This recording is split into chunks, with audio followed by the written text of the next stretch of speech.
Shall we pray? Let us close our eyes. Let us pray. Our Lord and our Father, we come to you this morning. We thank you for being with us. We thank you that we have the Holy Spirit in His fullness working in our lives. You gave us that promise that you will not leave us alone, and that promise is fulfilled in the Holy Spirit's work. It's amazing that we would have never known you if you would not come to us. We would not have been able to turn to you if it was not for the Holy Spirit nudging us to see who this God is that is calling us towards Him. Thank you that you've never given up on us. We get so fed up with people. We get so tired of people. There are people that irritate us, and Lord, we apologize for this, and we just get so mad at what people say and do, and you're not. You always come. Irrelevant what people say about you or even to you, you will always come calling, wanting us to be with you. Because you know the only answer for us is you. The only life that there is within you. None of it can exist outside of you. So we thank you for this. And as we this morning are going to continue with your story that you have given to us, I ask that you will help us discover in these words the truths that you would like us to know about yourself and about us. So bless us. In your name we came, and in your Spirit lead us. Amen. So my kids came to me and they said to me, "Aunt Louise, we need to spit in a while." And I thought there must be something terribly wrong with me. You know, what are they trying to figure out?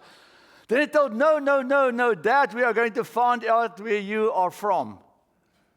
I said, no, I know where I'm from. I'm from Krugersdorp, this small town in South Africa where I was born. And I grew up in this very small mine town in the middle of South Africa called Saaiplaas. You will not remember the word. I know where I'm from. They said, no, Dad, we are going to find out where you are from. And they did find it out. Now, you can see, you can't really well see on this thing, but that's Africa. There at the bottom, where all the blue is. At the top is Europe. There on the right, that's Asia. That's my map. And then the thing told me, I'm not even a Homo sapiens, I'm a Neanderthal. And Louis said, no, I understand. I said, I'm so glad you understand. Until we discovered she's also Neanderthal. Right, okay, that's all cool. So this 23andMe thing that most of us did was just trying to find out what our roots are. And according to my thing, you know, I've got a lot of Western European. It's 92% European, but then it goes down into all kinds of weird stuff, even some Maltese. I thought Maltese is a dog, you know, but okay, I've got a little bit of Maltese also in me, so it's all good. Where am I from? Today I'm going to share with you a different story than the 23andMe answer that is applicable, I think, to all of us. Now, this sermon series of mine has to do with the revelation that God started off in the book of Genesis. The book of Revelation ends with God's revealing to us what to expect about the future. This is already God sharing Himself with us from way in the beginning. And today, then, the beginning of us. Let's read. Then God said, let us make humankind in our image, according to our likeness, and let them have dominion over the fish of the sea and over the birds of the air, over cattle, over all the wild animals of the earth, and over every creeping thing that creeps upon the earth. So God created humankind in His image. In the image of God, He created them, and male and female, He created them. God blessed them, and God said to them, be fruitful, multiply, fill the earth, and subdue it. Have dominion over the fish of the sea, over the birds of the air, over every living thing that moves upon the earth. Then the Lord God formed man out of the dust. That's now Genesis chapter 2. So there are two creational stories, chapter 1 and chapter 2 of the book of Genesis. And they both tell the story of the creation, but from different sort of viewpoints, but still the same story. Then the Lord God formed man from the dust of the earth and breathed into his nostrils the breath of life. The man became a living being, and the Lord God planted a garden in Eden in the east, and there He put the man whom He had formed. Then a little bit further on in that story, the Lord God took the man and put him in the Garden of Eden to till it and keep it.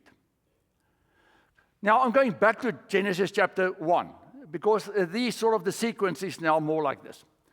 God saw everything that he had made, and indeed it was very good. And there was evening and there was morning the sixth day. On the seventh day, God finished the work that he had done, rested on the seventh day from all the work he had done. So God blessed the seventh day, hallowed it, because on it God rested from all the work that he had done in his creation. I may not get to this resting part, that's probably for next week, but we will see. Let us. So there is a meeting in heaven taking place between the Father, the Son, and the Holy Spirit. God made this place for us that we call the earth. This is, I told you 2 weeks ago, this is our baby room that God designed especially then for us. Now, some people say this is the majestic plural, this us. Now, the majestic plural is a thing that you would find sometimes in the Bible where a king would refer to himself in the plural. He would not say I, but he would say me, we. We are going to do this, we are going to do that, and it's not the same here.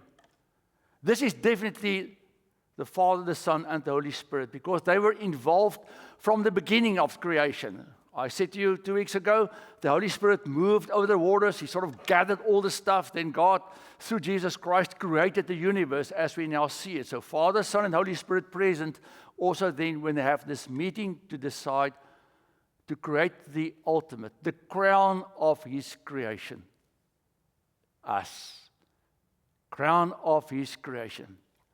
So in this meeting, they sort of thought for a moment, so how are we going to create now this human that we need to make? And I don't know who came up with the idea to create us out of the dust of this earth.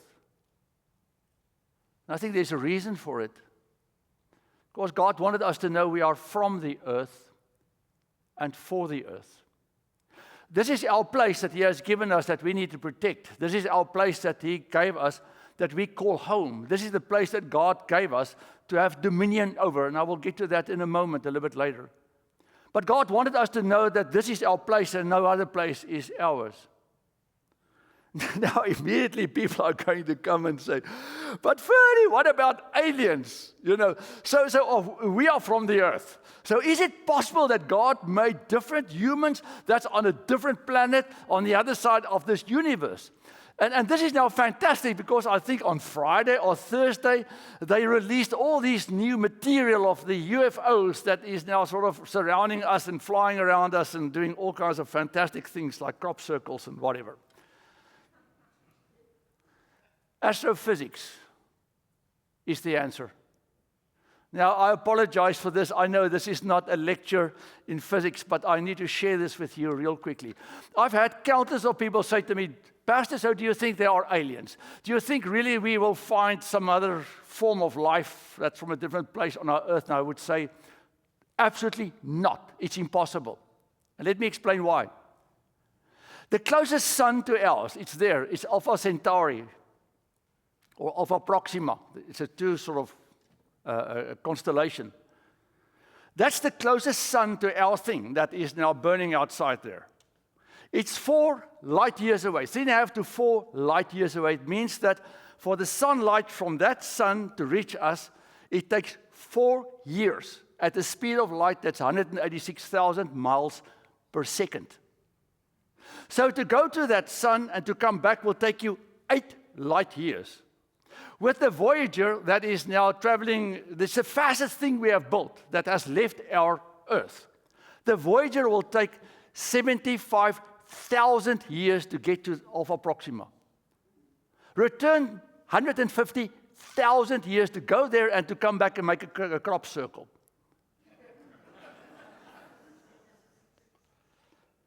There's no Goldilocks planet there.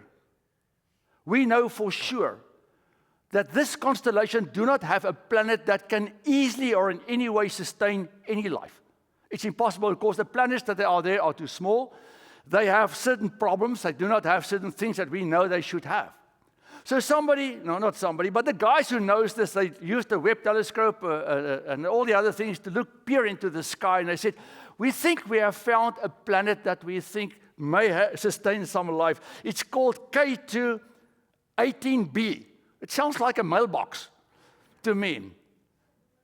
K2-18b is the planet that may have life, that may have the possibility to have everything that our planet may have to have life.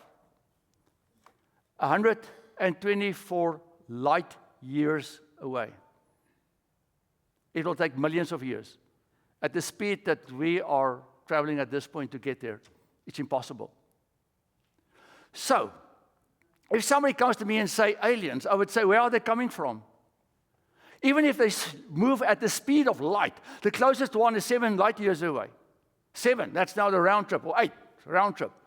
But we know there's nothing. The furthest one is like 12 or 14 light years away. That's 28 years in just traveling at the speed of light to hang out here for a moment. So Ferdy, what did they see on all of these videos that they released? You know what I think they saw? Angels. Angels. I think the angels are messing with us. I think the angels are having a blast with us. Remember now, and let me see, where's that? Now I'll get to that text later. It's coming. Remember that when God created us, He also created heavenly beings. The word angel means servant or messenger. So the angels are the messengers of God that God uses to maintain His universe, to do a ton of work, to protect us. You know, do I have my own personal angel that's protecting me? Maybe a little bit. I think he's exhausted sometimes. But I know that angels have taken care of us in many different ways. Now, that's a story for a different day that I can tell you of things that I've heard in my ministry that can only be an angel. Because they are in the Bible, in the Old Testament, they are in the New Testament, they are around. And I think sometimes, I think it's so cool. I think they just became visible for a moment. And then we see them and, what is that? God's having fun with us. That's all I want to say. That's all I want to say. Right. Oh. So God decided to make humankind different from anything else. You know, if you know the animal world, there are so many different varieties of species within families of animals, but not in humankind. You can go and you can go to any human anywhere on this planet. If you cut that person open, that person's liver will be on, I think it's the right side, left side. What side is your liver? Come on, the doctors there at the back. Right side. Thank you very much. My liver is on my right side. Thank you for clearing that up for me.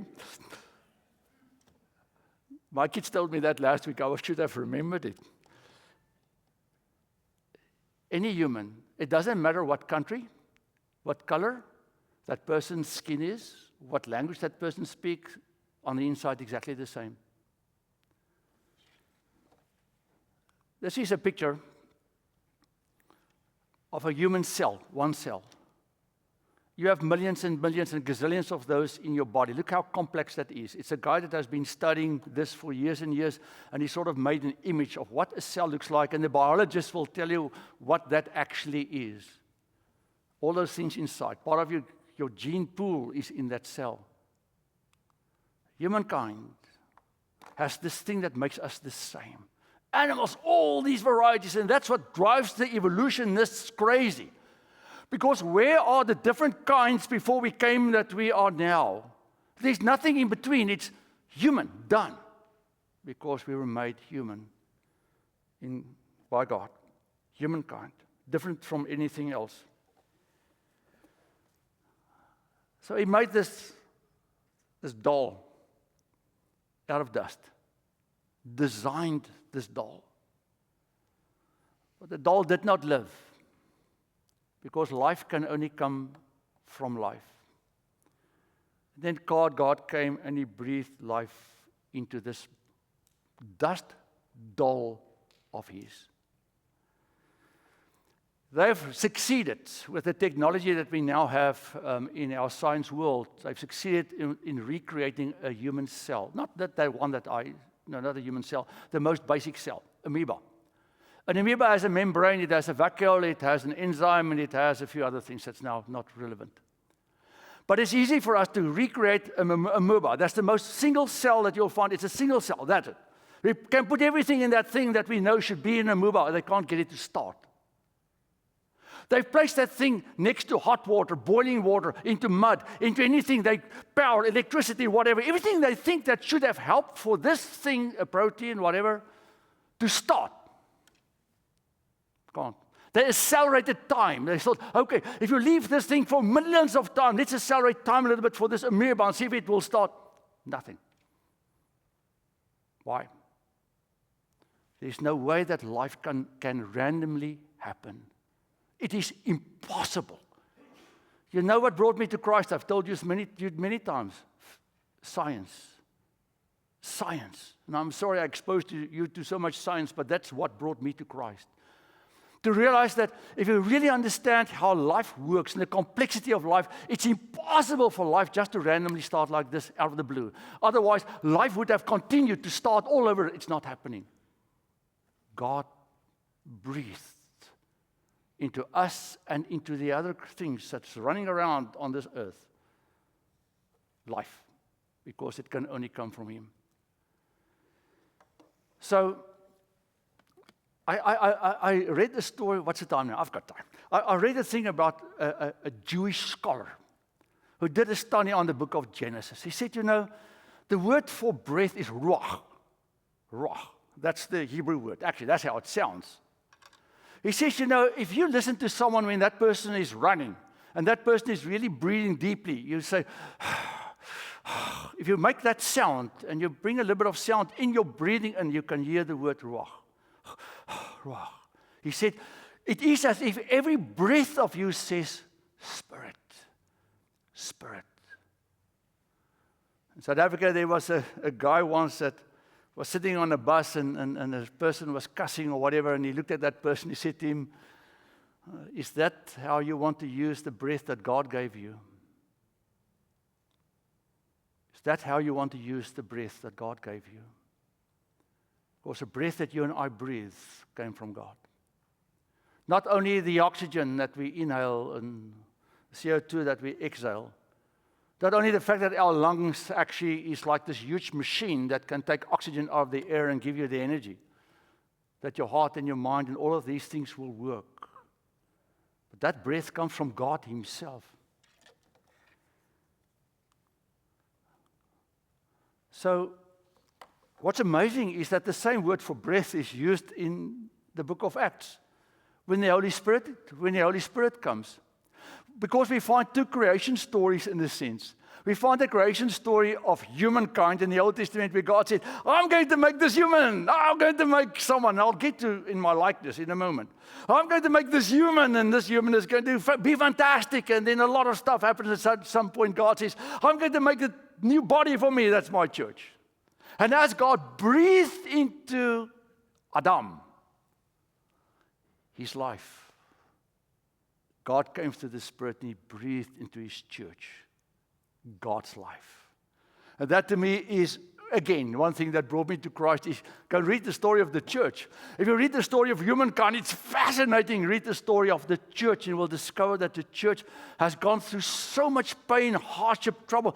Everybody from the start wanted to destroy the church of Jesus Christ. They were not really successful, were they? Because it's not the world's. It belongs to God Himself, whose breath, the Holy Spirit, keeps His church alive.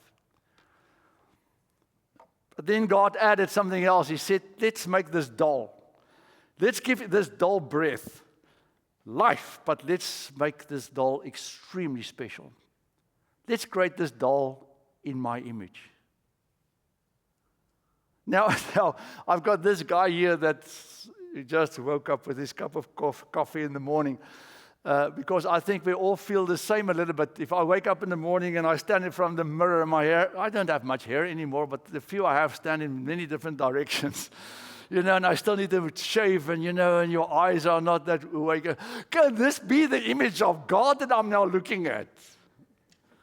It's not what it means. The image of God is the Magna Carta of us. The Magna Carta, the Imago Dei, the fact that God is in us. Now, many times when you look at humans, you can say to yourself, I don't see a snippet of God's image in that person, or God's person, or something about God, or His likeness. But what does it mean? It means when God breathed into us this breath, God said, I'm going to give to this human something that nothing else has. Myself. Myself. It's like the likeness of having a child. You know, normally when a baby is born, you know, the parents look at the baby's face. They want to see some of their likeness in that baby's face. I think all babies look like Winston Churchill, but that's okay. That's just me. But they try to see in the baby's face something. Oh, the nose looks like my nose. Or God built this doll, and He said, I can see myself, not in the human form, but in me. And what is it? God gave us a living soul.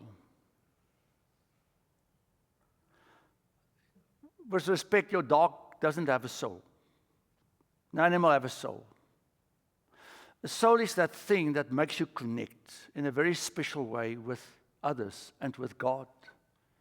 A soul is that thing that makes you realize that I'm way more than only this flesh and bones, this doll that you can see here, this dust doll. A soul is that thing that tells you that you're going to live for eternity. That there's way more about life than only the things that we can touch, feel, or see. There's way more about life than only the few years that we're going to spend on this planet, because we are too complex in who we are. You see, in our soulness, we have a conscience. There's the sense of guilt, even for people that aren't believing in God, that has no sense of what's right or wrong, have a sense of guilt. And psychologists have studied this countless of times. They're trying to find out, how is it possible that somebody can feel guilty without having really a moral code? But they have a guilt sense, because there's something of God in them. There's this emptiness that people chase after if they've lost God, because they do not know who they are until they have found this God. That's what God breathed into us. He gave us a sense of morality. He made us a relational, that we can communicate with Him. He gave us the ability to create. He gave us the ability to compose music. He gave us the ability to create the most beautiful art that you can imagine. Drive down the street, downtown Orlando. Just look at those buildings. The complexity of just building a building can only come from people with an intelligence that's way beyond mine. Where does it come from? God. Because below us there's nothing. It's humans, and then below us there's no other thing between us and the animals that can do half of what we are doing. We are all completely the same. Our intelligence might differ a little bit, but we are still completely the same. Some of God's attributes reflected in us: kindness, joy, love, and all that is good. And even the biggest atheist can be kind. Even the biggest atheist or God hater can have joy, can experience some humor, because God has been so graceful that He has given all of those things to all of us. But most of all, God meant for us to be connected with Him. That's the most coolest thing, is that when I as a child grew older and I looked at my parents, I saw in my dad so much of me. I'm so sorry I saw so much of me in my dad, or the other way around. I saw so much of myself a little bit in my mother, and God says, that's why I want you to know, as you grow older, you must see in who you are, me, as the God. You've got a broken, limited part of me, but at least something of me I want you to know. When I look at your heavens, the work of your fingers, the moon, the stars that you have established, what are human beings that you are mindful of them? Mortals that you care for them. Yet you have made them, that's us, a little lower than God, and crowned us with glory and honor. You've given us dominion over the works of your hands. You have put all things under our feet. Do you know how many times in my life I think about Psalm 8? Lord God, who am I that you even consider me? And God immediately says, why will I not? You're mine. I breathed myself into you. You belong to me. Men and women, He made them. Now, I will speak about this more next week when I really start to talk about Adam and Eve. I'm not there yet. We are just now at the statement that God made. The reason why God made men and women is because He said, I'm going to make the first one, the rest I will make through you. Because I want you to have co-responsibility to this life that I will give to this world. Even though it's a husband and a wife that are married and are having a child, we are still doing God's work in a sense, because the child that's born may have the biological connection to the parents, but it's still God's. I've many times looked at my children when they were younger, and even now, and we easily say, oh, that's my child, that's my daughter. Oh, never mind. I don't own them. They are God's, that God loaned to me, that God shares with me and Louise, that we can experience their joy and their love and their personalities and everything, but we never own them, do we? We just share them with God, because He decided that we can have them in our lives in a very special way. And that's one of the blessings, I think, and I'll get to this next week a little bit more. Then to work. Oh my, so many people think that work is now the result of sin. You know, sin brought all this rubbish in this world that I need to go to the office and work. Absolutely not. If you go and look at the Greek text, Hebrew text. Greek is New Testament, I'm in Hebrew. I actually, during this week, I think, Freddie, you walked in my office and I was trying to read still some old Hebrew in my Hebrew Bible, because I had to check out something for my sermon for today. This whole Adam thing, you know, where is it Ish and where is Ishah? But that's for next week. You know, God says man is Ish, woman is Ishah, but then there's the word Adam. Adam is humankind. Ish is man and Ishah is a woman. But that's now not really for now, but that's for next week. But we were created to work. If you go and look at the Hebrew text, God knew that we have to find purpose. We can't just wake up in the morning and say, I'm made in God's image, and then sit and have a margarita. With respect. That's not what's going to give you a purpose. Because after your second day of sitting, just staring at the beach, drinking a margarita, you will be okay, but after 10 years, you will really be bored. And that's why God meant for us to be actively involved in His creation. The angels are messengers, and they are servants of God's kingdom. We are created for this earth to maintain it. And God says, hey, have dominion over these things. Dominion means to manage them. God meant for us to pat our dogs on their heads and to give our cat a rub. Not that the cat cares. It's irrelevant. You're the cat, you know. Why do you call a cat a cat? It's an attitude of the cat. But God meant for us to have interaction with His creation in many different ways. And what did He tell Adam? Till the ground.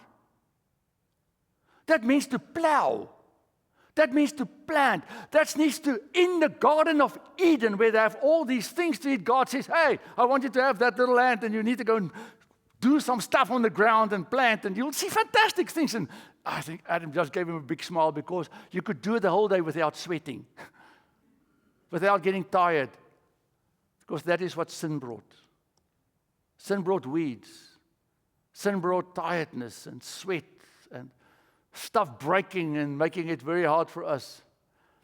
So I've many times, when I sit with people that are struggling with their identity or struggling with their goal or their purpose, would say, you need to find something to do that brings you purpose. You can't just sit at home and play video games. That's not enough. You can't just sit home and do just completely nothing. Now, when you're retired, you've done your... I'm not talking about people that are retired. There's a time to rest also. I'm talking mostly about younger people who are trying to find their way in life. I had someone a while ago I spoke to, and I said to this person, what are you doing? I'm still trying to find out what I'm supposed to do. I said, well, start doing something. I said, it's irrelevant if you do the right thing yet for your life, but start to do something, because you were created by God to go and do, even if it's just to wash a car. Because when you're done washing that car, you will feel, man, I've done something. I've done something that's good. That's what God means for us. So when you drive to your work tomorrow is an off day, but on Tuesday or whatever, and I don't always like my job so much. It's not the great, it's the way that God gives us purpose, and through our work He provides for us. Then, lastly, God placed us in the garden They were all vegetarians. I would have struggled with that thing. No, God placed them in the garden, and that's just a space. You know, I always ask myself, and in the second chapter, Genesis chapter 2, the second story, it even tells us there was this river and that river and all of these things, description of this garden. It seems as if it was sort of in Turkey more than in Iran or Iraq. That's maybe more in Turkey. There's an area in Turkey that's fantastically beautiful, and most people think that was where the Garden of Eden was. Maybe all of this was given to us that God says, I know exactly what's going to happen with you because I'm with you. It's not that God, with respect, dumped us on this planet and He says, I'm gone. I'll see you in a while. I'll come by and wave at you and find out you're still doing okay, like you're dropping your kid off at the dorm. No, it's not that. God says, here's your place. I want you to do this while I'm with you, and here are the rivers and all the things that tells you this is your place. Go big. Live life in my image, reflecting my grace, my glory, my power, my beauty in this world. And at that point, do not kill. Blood has not yet been shed on this planet. Because that was never God's intent for anything to die in the way that things are now killed. So that's part of our world now, is to eat meat and to whatever, to live like we do, because that's okay. Later on we find the Lord allowed this. But at this point, no bloodshed yet. That came with Cain. And that's a story like for in 3 weeks from now, or maybe 4. So, where am I from? According to that thing, I'm from all over the world. I've got a little bit of this and a little bit of that and a little bit of Maltese. I should start barking in the evenings. I've got all of these weird things that's part of who I am. And then I open the Bible, and the Bible tells me, I'm made in heaven. You know what most people struggle with in this life is the way that other people treat them. We live in a world where people can be extremely mean and extremely hard on one another. I work many times with people that have almost no self-esteem because they've been broken down by their parents, maybe by peers, by maybe sometimes even their spouses. People struggling to find their way or their identity in this world that we now live that is constantly questioning everything about you, who you are, or what you should be, and whatever. And I would always say to them, you can walk tall because you are a child of the only holy living God created in Him. You were made in heaven. You know, if you look in your car, it will tell you made by Ford in Detroit or made by Ford in Mexico. My little pickup that I drive is made in Mexico. You pick up any item, this thing, if you look hard, you'll find a little label that says made in, I do not know, maybe Japan or in China, I don't know where.